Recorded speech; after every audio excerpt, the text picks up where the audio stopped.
안녕하신가요, 여러분? 저는 지금 40대에 접어든 서울에 살고 있는 여자입니다. 참, 사람 인생 어떻게 될지 모르는 것이라 한다만, 제가 이런 일을 겪게 될 줄이라고는 상상도 하지 못했기에 이곳을 찾아와서 구구절절 제 인생 이야기를 늘어놓게 되었어요. 너무나도 황당하고 또 어처구니 없는 일을 겪기도 했고, 결과적으로는 못된 사람들에게 상당한 타격을 입히는 복수를 하고 돌아왔기 때문에 속은 시원하네요. 자랑거리가 아니라서 친구들에게 털어놓기도 고민이 되더라고요. 하지만 이 기가 막힌 복수 이야기를 제가 풀어놓지 않으면 안 된다고 생각을 했기에 여러 곳을 둘러보았어요. 제 사연을 어디서 맛깔나게 소개를 해주실 수 있을까 고민을 하다가 이렇게 글을 끼적여 보게 되었어요. 익명의 공간이다 보니 가감없이 숨기지 않고 다 이야기를 할 수 있을 것 같다는 생각이 드네요. 그럼 끝까지 시원하고 묵직한 한 방으로 저를 못 살게 굴던 사람들의 무릎을 꿇린 이야기를 시작해 보도록 하겠습니다. 저는 아주 어릴 때부터 부모님께서 식당 일을 운영하시느라 바쁘셨기 때문에 할머니 손에 키워진 것이라 생각해도 무방하다시피 지냈어요. 아침 일찍 식당 문을 열고 저녁 늦게 식당 문을 닫으셨던 부모님 때문에 할머니 집에서 성인이 되기 직전까지 지냈고 모든 학창 시절을 할머니와 함께 했다고 말할 수 있습니다. 제가 20살이 딱 되자마자 할머니 집에서 떠나오게 되었는데 제가 할머니와 함께 살면서 꽤 영향을 많이 받으면서 자랐거든요. 어린 시절 할머니와 살던 아이들 보면 말투나 행동을 따라하게 되곤 하잖아요. 저 또한 할머니에게 지대한 영향을 받은 부분이 있었는데 그건 바로 육아였습니다. 어린애가 육아는 무슨 육아야 하실지도 모르겠는데 저희 할머니가 진짜 육아계의 고수였거든요. 고수들 중에서도 초고수라고 감히 자신 있게 말할 수 있습니다. 우리 할머니의 젊은 시절에 공부를 꽤나 잘했다고 하셨었는데 할머니는 여자는 공부를 하면 안 된다는 그 시대의 틀을 깨고 편견을 부수고 고등학교까지 졸업을 하신 분이셨어요. 저는 그게 왜 대단한 건지 몰랐었는데 우리 할머니 친구들은 초등학교도 겨우 졸업하거나 한글을 모르는 사람도 꽤 많은 정도라고 하더라고요. 그런 친구들 사이 그런 시대 중간에서 고등학교까지 졸업을 했던 우리 할머니는 집도 재산이 꽤 있었으니 가능했던 일이겠지만 아무튼 공부도 대단히 잘했던 것이었죠. 우리 할머니가 나이 40이 되었을 때 뒤늦게 대학에 대한 열망을 접지 못하시고 대학까지 입학을 하셨고 대학원까지 졸업을 하신 정말 존경스러운 분입니다. 육아 박사로 강의도 다니시고 나중에는 본인 이름을 쓴 장학재단까지 설립을 하신 분이셨어요.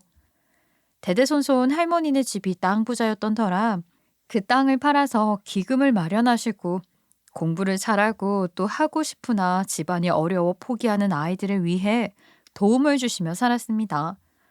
저는 자연스럽게 학교에서든 밖에서든 가장 존경하는 사람의 이름을 적으라고 하면 할머니의 성함 3글자를 적을 만큼 할머니를 존경하게 되었어요. 그래서 우리 할머니께서 조금은 이른 나이에 몹쓸병으로 돌아가시게 되었을 때 저는 정말 세상이 무너지는 듯한 기분이 들었고 세상에서 가장 큰 슬픔을 겪었습니다. 하지만 제가 정신을 차리기도 전에 아주 큰 숙제를 떠안게 되었는데 그것은 바로 할머니께서 저에게 큰 유산을 물려주셨기 때문이었어요. 할머니의 이름을 딴 장학재단, 그것을 저에게 운영해달라며 넘겨주셨는데 사실 저는 대학에 진학하지 않은 고졸 출신이라 재단을 잘 운영할 자신은 없었어요. 경영이 뭔지 재무제표가 뭔지도 모르는 상황에서 어떻게 경영을 할 수 있겠습니까? 저희 부모님께서도 꽤 유명한 식당을 하고 계셨고 관광 맛집이라 줄까지 서서 먹어야 하는 식당이었기 때문에 재단 운영을 할 수 없다고 포기를 하셨거든요. 저는 할머니의 가장 큰 업적이자 유산이 다른 사람의 손을 타는 게 싫어서 대표직을 맡고는 있었으나 실무는 제가 믿고 맡길 수 있는 변호사님께서 대신 맡아주시기로 했어요. 변호사님은 저희 할머니의 장학재단에서 장학금을 받아 학교를 졸업하신 분이시고 제가 어릴 때부터 봐왔던 분이셨기에 저희 집안 사정을 전부 다 아시는 분이었습니다. 그래서 믿고 맡길 수 있었고, 변호사님 덕분에 저도 경영 공부를 하면서 실무를 익혀가고 있는 중이었어요. 하지만 사실 제가 정말로 하고 싶었던 일은 따로 있었기에 재단 운영이 제 몸에 딱 맞는 옷이라는 생각은 전혀 들지 않았었어요. 제가 고등학교만 겨우 졸업할 정도로 공부에 취미가 없었던 사람이라 대학에 가지를 못했지만 유아교육과에 진학하고 싶다는 열정만큼은 가득한 사람이었거든요. 20대까지는 공부를 해볼까 끄적이기는 했는데 사실 제가 정말 끝내주는 돌머리였던 것이었어요. 저희 부모님께서도 일찌감치 공부를 포기할 만큼 공부에는 재능이 전혀 없는 수준이었고, 심지어 수능을 3번이나 쳤는데도 성적이 아주 처참했습니다. 유아교육과에 결국 진학할 성적이 되지 못했기에 당연히 유치원이나 어린이집이나 그런 곳에 일을 할 수가 없었죠. 그래서 근근히 아르바이트나 하면서 지내고 있다가 28살이 되어서 지금의 남편을 만나 사랑에 빠지게 되었어요. 저희 부부가 만나게 된 인연도 정말 웃긴데 한번 들어보실래요? 제가 그날 친구랑 함께 술이 머리 끝까지 취해서 번화가를 걸어가고 있었어요. 그날은 제가 친구의 주선으로 소개팅을 한 날이었는데 처참하게 실패를 해버려서 속이 상해가지고 친구를 불러내어 술을 한잔 했었던 거죠. 소개팅으로 사실 인연을 만난다는 게 쉽지 않다는 걸 알고 있긴 했지만 제 나이 28살까지도 어디 하나 모자란 것도 아닌데 모태 솔로로 살아오고 있었거든요. 이번에는 솔로 탈출을 좀 해보나 했는데 실패하는 바람에 친구랑 술 한잔하고 신세 한탄을 하며 걸어가고 있었는데 길 한복판에 너무 제 취향인 사람이 서 있는 겁니다. 저도 모르게 그 남자에게 삿대질을 하면서 저런 남자가 내 취향이라고, 저런 남자가 내 취향이라고, 왜 저런 남자는 저랑 안 이루어지는 거냐고 하면서 그래 소리를 친 거죠. 친구가 저한테 미쳤냐고 입 다물으라고 했는데 그 남자가 막 웃으면서 저에게 와서는 제 번호를 물어가는 게 아니겠어요? 당연히 저는 만취 상태였기 때문에 다음날 아무런 기억도 나지 않았는데 모르는 번호로 연락이 와서는 어제 번호를 물어간 그 남자라고 설명을 하더라고요. 순간 주마등처럼 저의 미친 짓이 떠오르는데 도대체 얼마나 제 스타일이었으면 만취한 상태에서도 소리를 쳤을까 궁금해서 만나러 나갔어요. 그런데 정말 멀쩡한 상태에서 보니까 더 제 스타일에 가까운 사람이었던 거예요. 저한테 멀쩡한 상태에서 봐도 취향이 맞냐고 물어보길래 홀린 듯이 고개를 끄덕였어요. 남편은 저에게 몇 번 더 만나보자고 말을 했고 저는 당연히 좋다고 했고요. 그렇게 3개월이 지나서 모태솔로에서 탈출을 하게 되었습니다. 남편은 작게 카페를 운영하는 사람이었는데 제가 별다른 직장이 없는 백수이다 보니까 남편의 가게에서 아르바이트도 하고 그랬어요. 그런데 제가 재단 운영을 위해서 재무제표 보는 법을 배워서 그런 건지 남편 매출을 쓱 보는데 매출 자체가 별로 나오지 않더라고요. 이렇게 한적한 카페를 운영하는데 자리값 비싸기로 소문난 이 동네에서 장사를 하면 도대체 남는 게 뭐가 있는 건지 하는 생각이 들어서 남편에게 물어봤습니다. 이 정도 매출이면 가게를 접는 게 돈 버는 일 아니야? 지금 매출이면 월세값도 충당 못할 것 같은데. 아니면 홍보를 좀 해볼까? 아, 괜찮아. 나 월세를 따로 내지 않아서. 사실은 지금 이 건물이 우리 어머니 명의로 된 건물이라서. 와, 조물주에 있다던 건물주가 바로 당신 어머님이셨어? 대단하시다.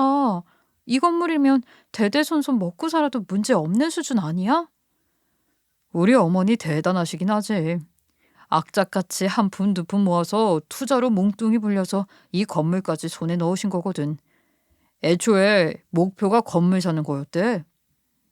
그러면서 남편이 쭉 지난 이야기를 해주는데 알고 보니 일찌감치 시부랑 사별한 이후에 시어머니는 아들을 둘 키우면서 투자도 하고 땅도 사고 하면서 건물까지 올린 거였더라고요. 본인 인생에 대한 목표가 뚜렷하고 아주 당당하게 사는 분이라고 말을 하는데 저 같아도 한 푼 두 푼 투자해서 건물을 샀다면 스스로 자랑스러워 미칠 것 같더라고요.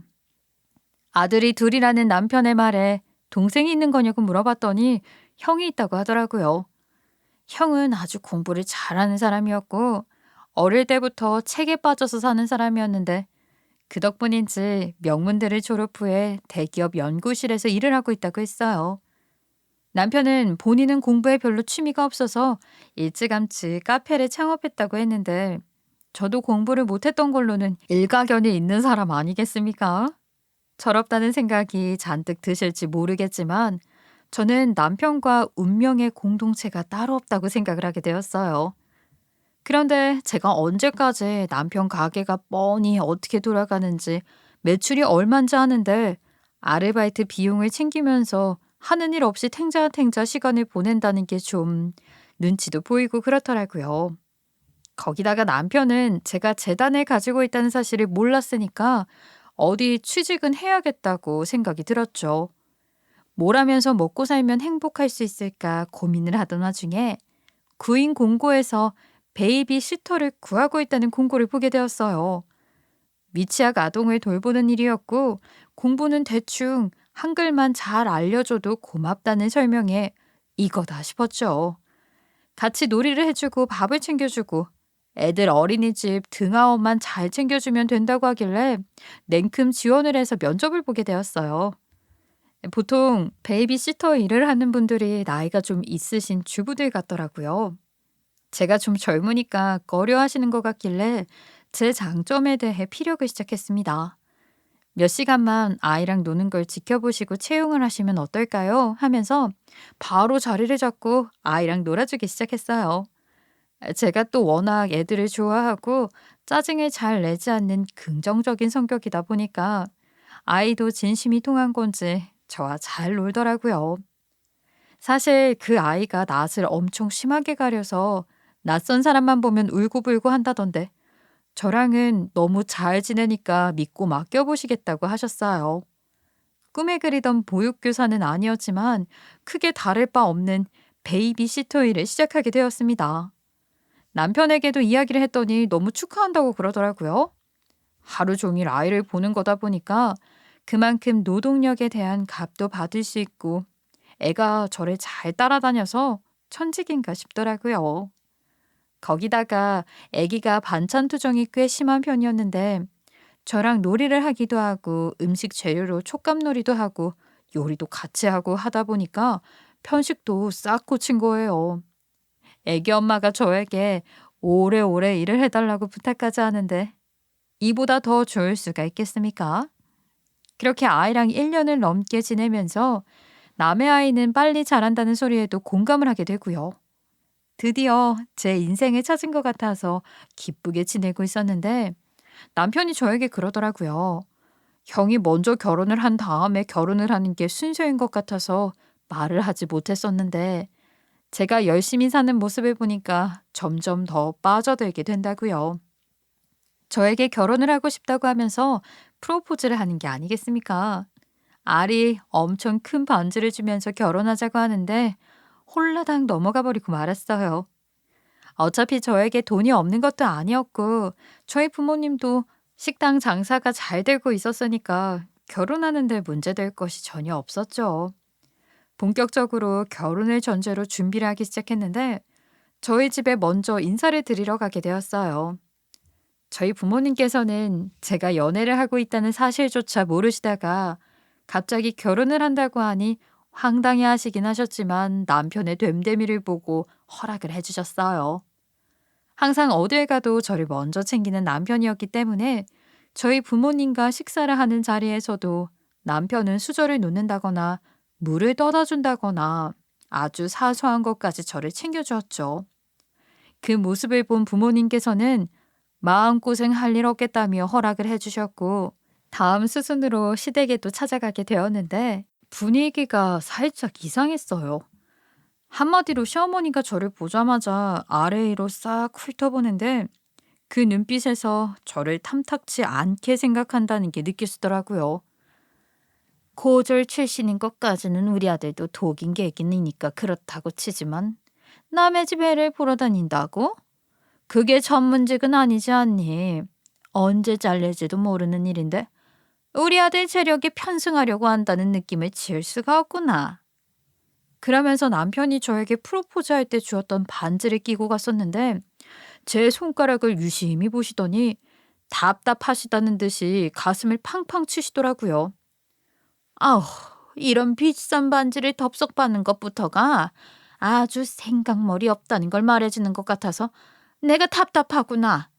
거기다가 너네 형도 아직 결혼을 못했는데 말이야. 동생이 먼저 개혼을 한다는 게 말이나 되는 소리니? 가는 데에 다 순서가 있는 법인데. 아이, 누가 먼저 가는 게 무슨 상관이에요. 형이 여자친구가 있는 것도 아니고 저도 언제까지 형 뒤에서 기다릴 수만은 없지 않겠어요? 아이, 그럼 혼인신고라도 먼저 하고 살게요. 우길 게 따로 있지 그런 걸 우겨? 너네 뭐 임신이라도 했니? 그런 거 아니면 서두를 이유가 뭐야? 사랑해서 같이 살고 싶은 거죠, 사랑해서. 결혼이라는 게 뭐 별거인가요? 마음 맞고 사랑하면 같이 평생 사는 거지. 아무튼 저희 결혼하고 싶습니다. 너네 부모님은 뭘 하신다고 하셨지? 그저 그런 집안이면 나도 달갑지는 않구나. 아무래도 이야기를 들었을지 모르겠지만 우리는 건물도 떡하니 가지고 있고.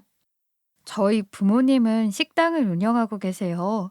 혹시 어느 동에 있는 한정식 집인데 거기 한정식이라고 아세요? 나름 유명한 집이라서 줄 서서 먹는 맛집인데. 뭐라고? 식당을 운영하고 있다고? 거기 방송에도 나오고 매출도 엄청나다고 소개하는 집 아니니? 시어머니가 놀란 얼굴로 저를 보면서 몇 번을 물어보시기에 저는 맞다고 대답을 했더니 갑자기 시어머니의 기세가 확 누그러지는 게 아니겠습니까?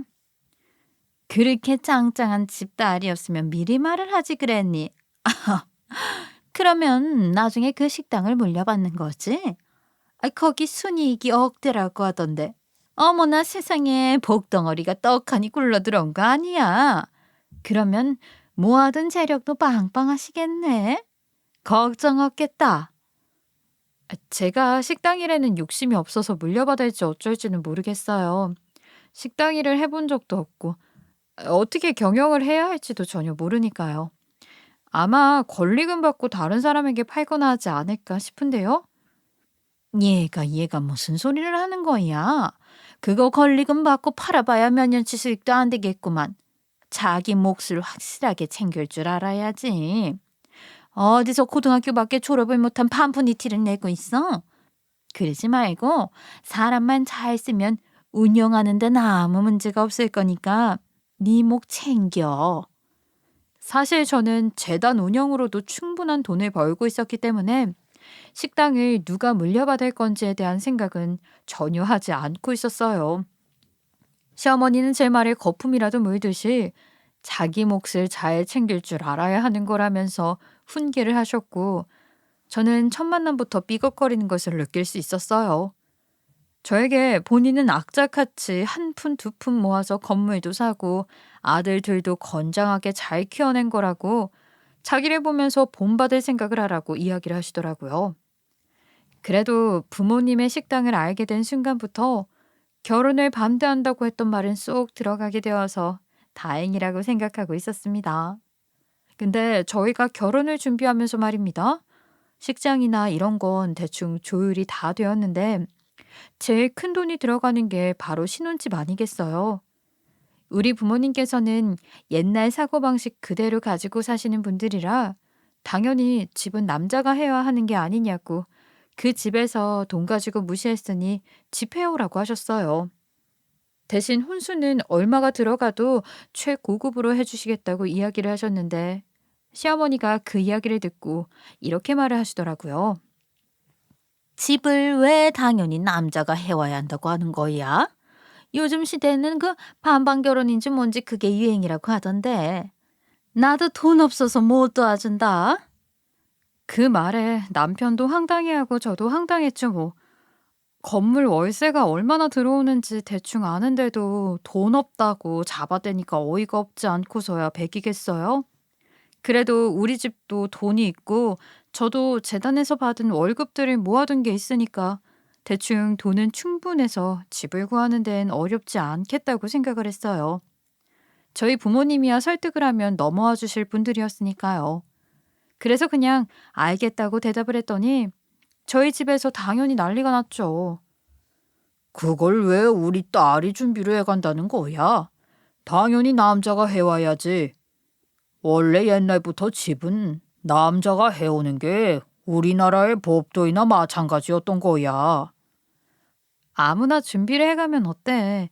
옛날처럼 남편이 모든 재산을 다 가지는 것도 아니고 명의를 내가 가져오면 되는 거지.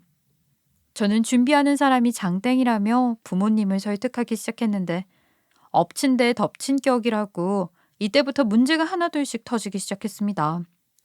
우리 부모님께서 하시는 식당이 부모님이 결혼을 했을 때부터 운영을 하시게 된 식당이었는데 엄마에게는 문제가 심각한 남동생이 하나 있었거든요. 저희 외삼촌은 어릴 때부터 백수 생활만 하던 사람이고 팔랑귀라서 투자니 사업이니 이리저리 돈을 끌어다 쓰는 바람에 집안을 몇 번이나 거덜을 낸 사람이었어요. 오죽하면 저희 어머니께서는 외삼촌이 나중에 묘자리까지 다 팔아버릴 사람이라고 말할 정도였거든요. 그런 외삼촌이 연락도 없이 갑자기 찾아와서는 엄마에게 본인이 정신을 다 차렸다면서 이번에는 제대로 된 사업을 준비하고 있는데 돈 빌려달라는 소리는 아니라며 입을 열었대요. 절대로 도와주지 말아야지 했는데 사업 구성안이 꽤 괜찮았고 투자도 아니고 그냥 이름만 빌려서 보증만 서주면 된다고 했대요. 보증이라는 게 무서운 거긴 하지만 외삼촌이 절대로 피해 안 가게 할 테니 걱정 말라고 신신당부를 했고 저희 부모님은 상의 후에 보증을 서주게 된 것이었어요. 하지만 그 사업 계획안이라는 것도 전부 거짓말이었고 부모님뿐만 아니라 다수의 사람에게 사기를 치고 동남아로 튀어버린 것이었습니다. 애초에 보증을 설 때 담보를 잡아야 한다고 해서 부모님께서는 가게를 담보로 잡고 보증을 서주셨고 부채가 전부 부모님 가게로 넘어오면서 가게가 경매에 붙여지게 된 것이었습니다. 보통 이 정도 되면 그 가게를 다시 사면 되지 않냐, 모아둔 돈으로 갚으면 되지 않냐 싶겠지만 외삼촌이 정말 몇 억도 아니고 수십억을 사기치고 날라버린 거예요. 부채가 어마어마했고 개인 투자자들까지 부모님 가게에 찾아와서 돈 내놔라 울고불고 가게를 부수고 난리가 난 거죠. 한마디로 저희 집은 쫄딱 망한 수준이 되었습니다. 가게를 빼앗긴 건 물론이고 부모님이 거주하시던 집까지도 압류를 당하고 빨간 딱지가 붙게 되었고요. 단칸방 전세나 겨우 얻을 수 있을까 말까 한 수준까지 내몰리게 되신 거죠. 하루아침에 사람이 이렇게 모든 걸 다 잃을 수 있나 싶을 정도로 망해버렸어요. 그래서 제가 재단에서 융통할 수 있는 금액으로 겨우 집을 한 채 얻어드렸는데 그러고 나니까 제가 살 신혼집 얻을 돈이 없어지게 된 것이에요.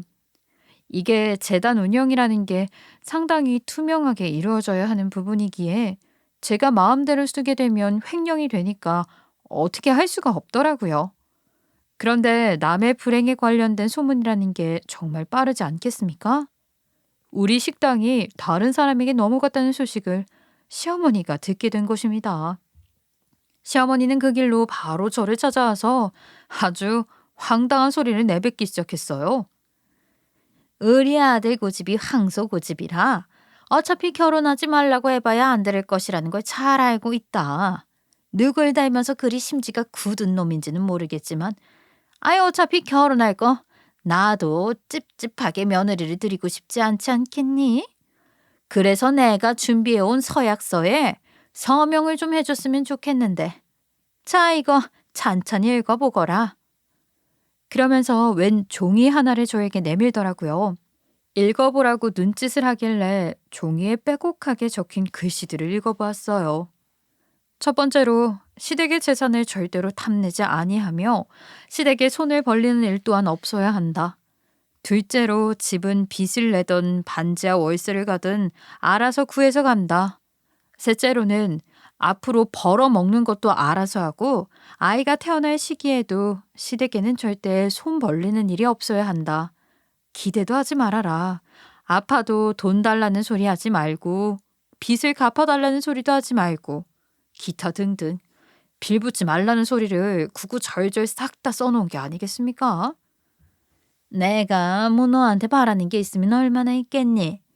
그러니까 우리 서로 공과 사는 구분해서 바라지 말고 살자고. 아, 그렇다고 내가 며느리의 도리까지 하지 말라는 이야기는 아니다. 며느리로 들어왔으면 며느리로서 해야 할 일은 다 해야지. 저는 진짜 어이가 없어서 무슨 용기가 났는지 모르겠지만 시어머니가 또렷하게 저를 보고 있는 그 자리에서 종이를 박박 찢어버렸어요.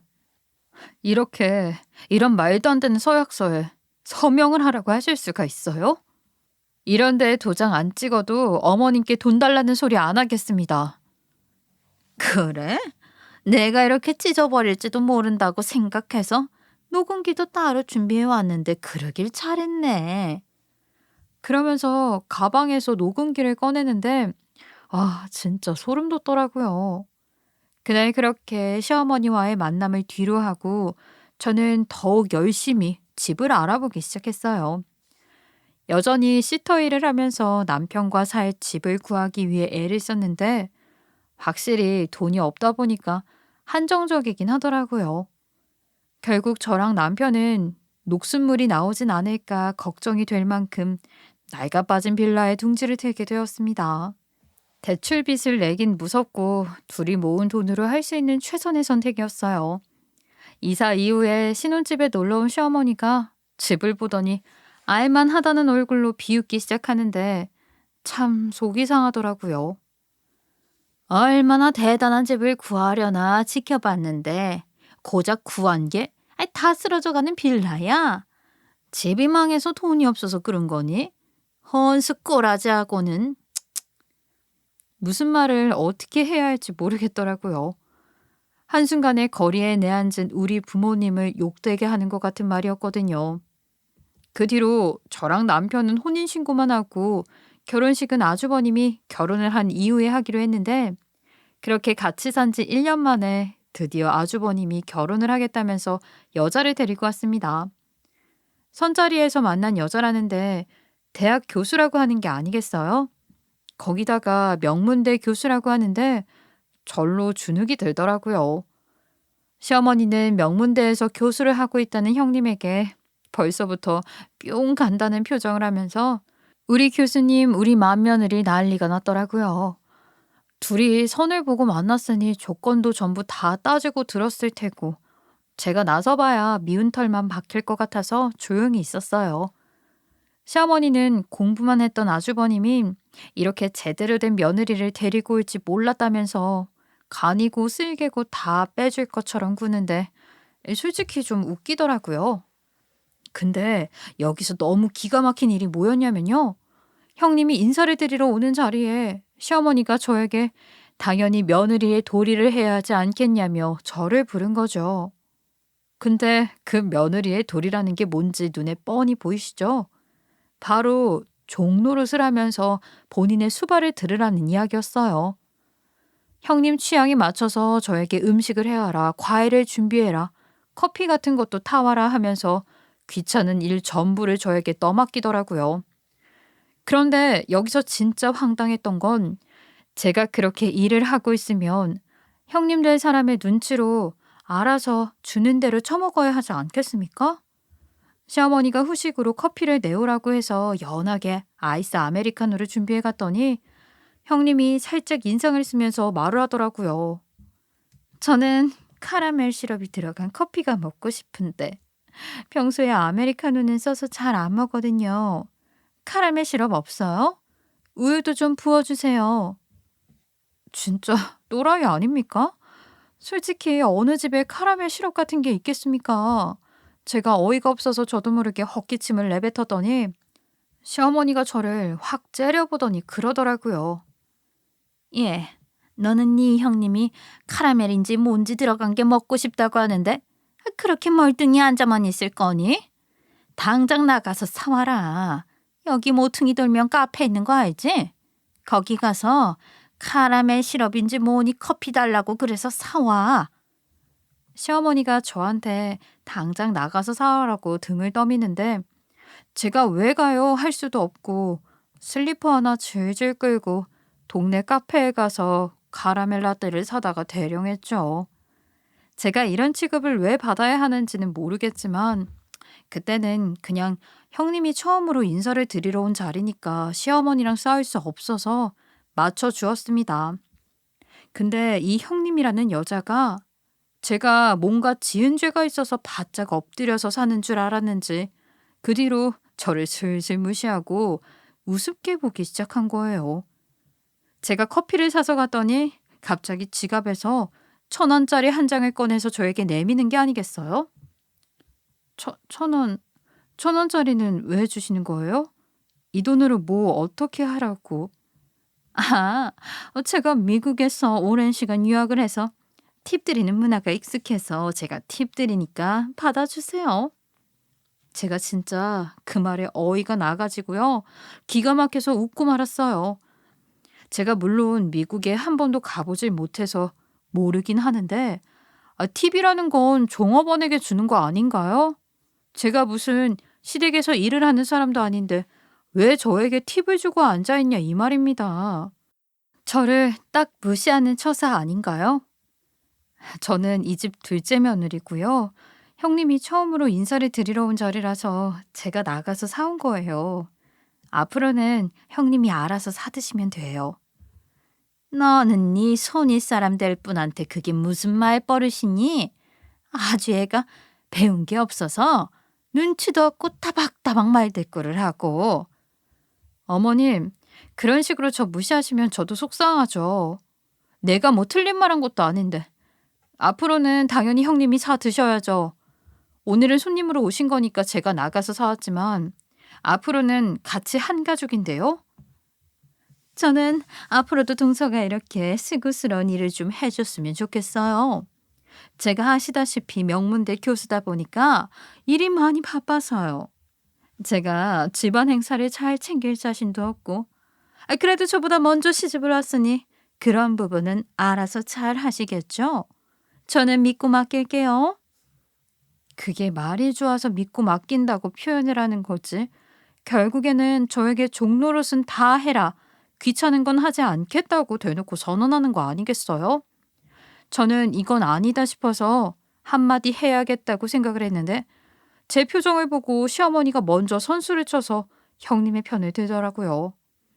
아무래도 시어머니에게는 형님이 놓치고 싶지 않은 맏며느리감이었으니 제 기분이 어떻든 말든 신경도 쓰지 않은 것이겠죠. 그래, 그래. 우리 귀한 교수님 손에 물방울을 묻힐 수는 없지. 앞으로는 저 고조리 며느리가 다 할 테니까 우리 귀한 며느리는 아무런 걱정도 하지 말어. 어머님, 여기서 고졸인 게 뭐가 중요해요? 제가 대학을 나왔더라면 형님이랑 같은 취급을 해주셨을 건가요?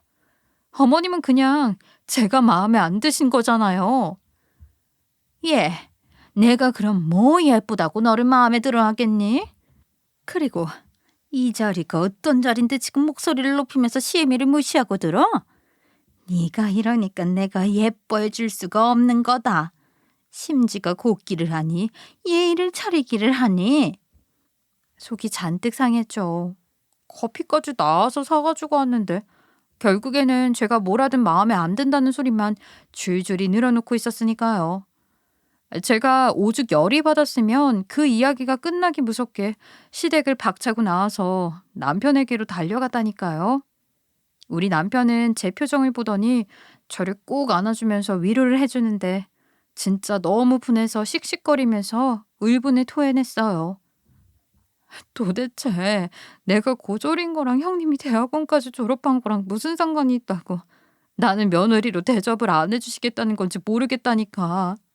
학벌이 집안 살림한데 무슨 영향을 끼친다고. 나만 보면 못 잡아먹어서 안달이냐고. 우리 엄마한테 찾아가 봐야 좋은 이야기도 못 듣고 내내 고생만 하다 오는데 이럴 거면 우리 더 이상 찾아가지 말자. 난 당신이 별거 아닌 일로 스트레스 받고 우리 엄마한테 나쁜 소리 듣는 거 더 이상은 못 참겠어. 저는 남편의 진심이 담긴 말에 고개를 끄덕였고 더 이상 스트레스 받아가면서 시댁에 찾아가 알랑방귀를 끼지 않기로 마음을 먹었어요. 저희가 이렇게 고군분투를 하는 동안 저희 친정 부모님께서는 저희 재단 일을 도와주시는 변호사님을 선임해서 외삼촌을 사기죄로 고소를 하게 되었습니다. 다시 한번 주인 없는 식당을 찾아오기 위해서 변호사님과 여러 번 미팅을 하게 되었고, 방법이 아예 없는 건 아니라는 희망적인 이야기를 듣게 되시고 다시 한번 힘을 내셨습니다. 부모님께서는 이판사판 어떻게 되든 끝까지 해볼 수 있는 건 다 해보시겠다고 이야기를 하시는데, 그 결정에 박수를 보내고 싶었어요. 제가 재단에서 융통할 수 있는 금액을 모조리 도와드리는 데 사용하겠다고 이야기를 하니까 남편이 옆에서 듣고 있다가 재단에 대한 의문을 가지게 되었어요. 제가 그때까지도 장학재단에 대한 이야기를 딱히 할 게 없어서 남편에게 말을 하고 있지는 않았거든요. 재단에서 제가 버는 돈이라고 해봐야 얼마 되지도 않았고, 운영이나 실무 자체도 제가 최종 결정을 내리는 건 몇 건 아니고서야 딱히 상관하지 않았었으니까요. 거기다가 실무자들이 따로 있는 마당에 제가 재단 주인이랍시고 어깨 쫙 펴고 다니는 게 허세인 것 같아서 숨기고 있었기에 남편은 꿈에도 몰랐었던 겁니다. 재단이라니? 당신 나 몰래 무슨 일 벌여둔 거 있어? 이런 건 부부끼리 상의를 해야지. 그래야 당신이 힘들 때 내가 도와줄 수 있잖아. 내가 당신에게 말을 다 한 줄 알았는데 생각해보니까 재단 이야기를 안 했네. 사실은 말이야. 저는 솔직하게 할머니께서 저에게 물려주신 유산이 있고 그게 할머니 이름을 딴 장학재단이라는 사실을 전부 남편에게 털어놓았어요. 남편은 너무나도 놀라면서도 저에게 잘했다고, 모아둔 돈 빼서 장인 장모를 도와드릴 수 있어서 다행이라고 말을 하는데, 남편이 대인배 같은 모습을 보여주니 저도 뿌듯하더라고요. 제가 처음에 남편의 외모에 반한 건 맞지만 이렇게 성심까지 올곧은 사람이라니 결혼 하나는 잘했다는 생각이 들었어요. 앞으로 돈 많이 모아서 우리도 시댁에 부끄럼 없이 떵떵거리고 살자고 서로 행복한 미래를 꿈꾸게 되었습니다. 그러던 와중에 아주버님네는 순조롭게 결혼식을 준비하기 시작했어요. 형님이 조금 사치스러운 스타일인지 모르겠지만 호텔에서 아주 거창하게 초호화 결혼식을 할 거라고 하더군요. 저는 솔직히 마냥 부럽기만 했어요. 우리 형편에 아주버님네가 결혼을 한다고 해서 저희도 결혼식을 올릴 수 있을 거란 생각은 꿈도 못 꿨으니까요. 나중에 몇 년 뒤에 돈이 모이고 여유로워지면 성스러운 결혼식을 올리기로 남편과 손가락을 걸고 약속을 하기도 했어요. 결혼식 날짜가 코앞으로 다가오고 시댁에서 다 같이 결혼 전에 화합을 다시자면서 저희를 불러서 밥이나 먹자고 해서 싫은 마음을 숨기고 시댁에 방문을 했어요. 저희가 도착하자마자 형님이 저를 빤히 보더니 일부러 이야기를 꺼내더라고요. 어머님, 정말 감사해요. 제가 그 신축 브랜드 아파트에 꼭 들어가서 살고 싶었었는데 어머님께서 통 크게 구해주신 덕분에 저희가 그 집에 들어가게 되네요. 거기 생활 시스템도 정말 잘 되어 있거든요. 마트도 가깝고 수영장도 있고. 어머님도 가끔 놀러 오세요. 그게 무슨 소리야? 엄마, 돈 없다고 우리 집 구할 땐 한 푼도 안 보태줬잖아. 너네랑 첫째네랑 같니? 달라도 한참 다르지? 너도 집안 괜찮고 똑똑한 여자랑 결혼했으면 내가 이랬겠어? 집안 재주고도 남았지. 어디 저런 반푼이를 데려와 놓고 집을 해달라고 그래? 내가 참 어이가 없어서. 어머님, 정말 말씀이 지나치시네요. 저만 고졸인가요? 남편도 고졸인데요. 그리고 제가 대학을 안 갔다고 해서 밥 벌어먹고 사는데 문제가 있나요? 저도 제일 나름 열심히 하면서 돈 열심히 모으고 있어요. 그거 애 봐주는 거 해봐야 한 달에 얼마나 번다고 유세를 떠니? 무식한 너랑 대단하신 명문대 교수님이랑 같냐? 계급만 봐도 천지 차이야. 계급이라고요? 어떻게 사람을 계급으로 나눌 수가 있어요? 어머님의 고생하신 그 마음 잘 알겠습니다. 이것 봐라. 아, 놀래 가슴이야. 따박따박 말 대답하고 드는데 내가 어떻게 너랑 큰 며느리를 두고 비교를 안 할 수 있겠니? 아이고, 내가 정말 복도 없지. 제가 그 말에 벌떡 일어서자 남편도 저를 따라 일어나더니 시어머니에게 대놓고 너무나도 실망을 했다면서 제 손을 잡고 시댁을 나오더라고요. 저희는 그날 이후로 아예 시댁과 관련된 모든 소식과 연락을 끊어버렸어요. 그 이후 기적적으로 인터폴의 수배가 내려진 외삼촌이 동남아 한복판에서 잡히게 되었고, 그때부터 2년이라는 시간에 걸친 법적 공방 끝에 부모님의 빚이 변제가 되었습니다. 모든 건 외삼촌에게도 넘어가게 되었고, 사기 혐의까지 추가가 되는 바람에 그대로 실형을 살게 되었죠. 끝까지 자기가 뭘 잘못했냐는 외삼촌에게 침 한 번 시원하게 뱉어주고 저희 부모님은 식당까지 되찾게 되었습니다. 사실 가족끼리의 소송은 친족 상두례로 벌이 줄어든다고 하는데, 외삼촌은 알고 보니 말만 외삼촌이었지 호적에도 안 올라온 입양아였더라고요. 그래서 남남이나 다름없는 사람이었어요. 하늘이 도왔죠 뭐. 그리고 운이 좋은 건지 모르겠지만 그 식당은 인수받은 사람이 운영에 실패를 하게 되었고, 저렴하게 나온 한정식집을 다시 되찾을 수 있게 되었습니다. 부모님께서는 변제된 금액만큼 저희에게 그동안 고마웠다고 하시며 살던 집을 내어주셨고, 저희는 드디어 낡은 빌라를 탈출해 큰 집으로 이사를 가게 되었어요. 일이 술술 잘 풀리면서 행복감이 2배로 늘었고, 더욱더 큰 소식이 찾아왔죠. 제가 드디어 임신을 하게 된 것이에요. 제 배가 점차 불러오기 시작할 무렵 저희에게 아주 기가 막힌 사건이 하나 터지게 되었습니다. 시어머니에게서 몇 년 만에 연락이 와서는 큰일이 터졌다고 발을 동동 구르면서 시댁에 좀 와달라고 부탁을 하는 게 아니겠습니까? 2년이 넘는 시간 동안 연락도 하지 않다가 갑자기 저러니까 무슨 일인가 싶기도 했고, 저희에게 요구할 것이 있다면 복수도 할 겸 거절을 하려고 찾아가게 되었어요. 부른 배를 하고 남편과 함께 시댁을 찾아가니 시어머니가 눈이 동그랗게 뜨고 임신했냐고 물어보더라고요. 이런 아무짝에도 쓸모가 없는, 임신을 했으면 일도 안 하겠네. 어쩜 이렇게 도움이 되는 일이 하나도 없니? 너네 형편에 무슨 임신이야 임신이? 축하한다는 말도 하지 않고 왜 임신을 했냐고 따지고 드는 시어머니에게 어이가 없었죠. 축하한다는 말은 기대도 하지 않았지만 너무하시네요. 무슨 일이시길래 연락 한 통 없으시다가 이제 와서 저희 부부를 찾으세요? 아니, 우리 큰아들이 아무래도 제대로 사기 결혼을 당한 것 같다. 맏며느리가 알고 보니까 명문대 교수긴 교수인데 교수가 아닌 건가? 아무튼 시간 강사라더라. 정규직도 아니었고 매 학기마다 재계약을 해야 하는 시간 강사 말이야.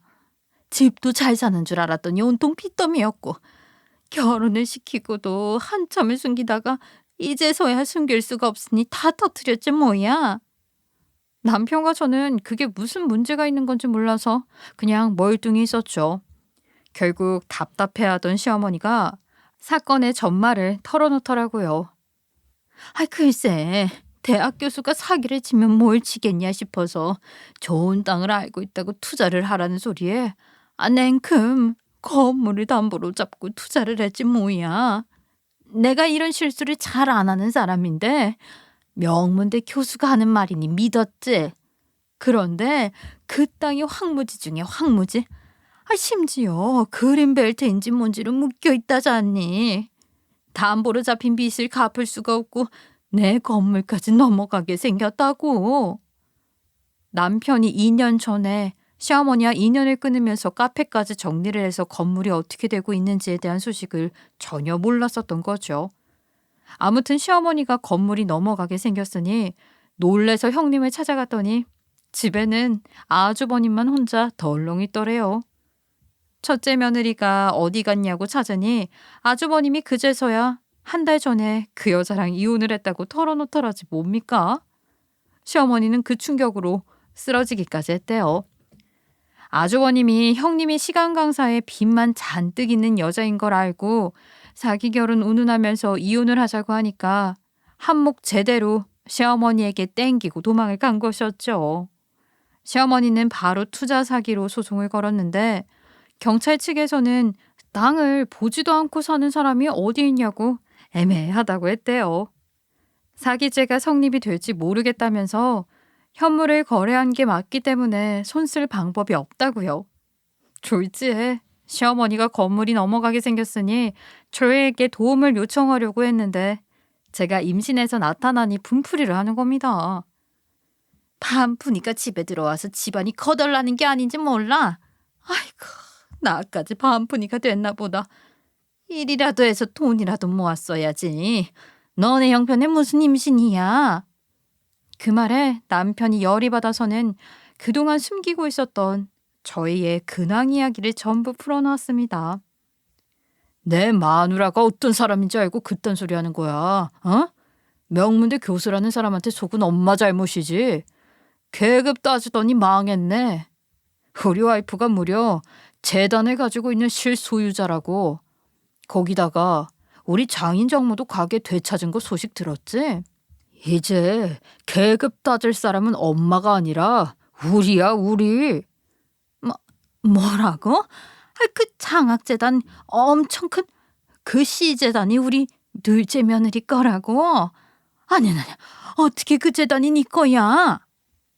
재단 창립자가 저희 할머니시거든요. 평생 교육자로 살고 싶어 하셨던 우리 할머니께서 가난한 만학도를 위해 세우신 재단이에요. 부모님께서 식당 일로 바쁘셔서 제가 맡았고요. 하지만 재단 운영상 기금은 투명하게 다뤄야 해서 저희도 도와드릴 순 없겠네요. 제 말이 끝나기 무섭게 시어머니가 갑자기 사근사근하게 웃으면서 제 손을 잡고는 거래라도 하듯이 이야기를 하더라고요. 예, 저 한 번만 도와다오. 내가 그 첫째가 살고 있는 고급 아파트 너희 줄게. 너네 명의로 바로 돌려줄 테니까 그 재단 기금 좀 융통해서 우리 건물 좀 살려다오. 형님에게 떡하니 사주었던 그 아파트를 저에게 주겠다고 하시면서 건물 되찾는 걸 도와달라고 하는데 제가 미쳤다고 그 큰 돈을 시어머니에게 주고 싶겠어요? 그동안 제가 무시당했던 게 한두 개가 아닌데 이참에 시어머니를 자근자근 짓밟아주고 싶은 마음뿐이었죠. 저도 시어머니처럼 사근사근 웃으면서 대답했습니다. 어머님, 이게 바로 반푼이 같은 짓이죠. 소 잃고 외양간 고쳐봐야 도망 나간 소가 돌아오나요? 저는 그런 고급 아파트 필요 없어요. 저희도 이번에 새로 지은 강남 아파트 들어가거든요. 친정에서 사주셔가지고요.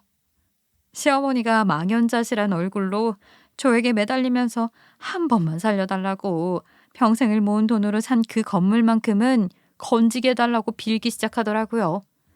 저는 시어머니에게 그러길래 평소에 마음을 곱게 쓰고 살지 그랬냐고 더 이상 할 말 없다고 매몰차게 뒤돌아 시댁을 나왔습니다. 제 뒤통수에 대고 한 번만 하는 시어머니를 무시하는데 남편이 제 손을 꾹 잡으면서 잘했다고 하더라고요. 찝찝하지만 속은 시원했습니다. 그 이후에 이혼하고 거덜이 된 아주버님과 시어머니는 결국 아파트를 팔아치우고 이리저리 돈을 빌리러 다닌 듯 하더니 그 건물의 소유주가 바뀌었더라고요. 평생을 자랑이라고 생각하고 건물주라며 어깨를 잔뜩 세우고 사람을 돈으로 계급을 나눠보면서 살던 시어머니. 한순간에 쫄딱 거지 신세가 됐죠 뭐. 저는 출산 이후에 베이비시터 일을 그만두고 변호사님과 함께 재단을 운영하고 있고 남편은 카페를 정리 후에 이리저리 일자리를 알아보다가 저희 부모님 식당에서 일을 하기 시작했습니다. 저희 부모님은 드디어 식당을 물려줄 수 있는 사람이 생겼다면서 무척이나 즐겁게 남편에게 노하우를 전수해주고 계세요. 저는 아이를 키우면서 집에서 공부도 하고 사이버 대학에 입학을 해보려고 준비를 하고 있는 중이랍니다. 가끔 저의 결제가 필요한 날에는 재단에 출근을 하기도 하고요. 아주 여유 있게 즐거운 하루하루를 보내고 있어요. 저에게 큰 축복으로 다가온 가족들을 위해서 앞으로도 이렇게 열심히 살아보려고 합니다. 남들의 시기와 질투에 꺾이지 않고 올곧게 신념을 가지고 사회생활도 가정도 가꿔 볼게요. 제 이야기 들어주신 여러분께도 저와 같은 즐거움이 가득하시길 바라겠습니다. 감사합니다.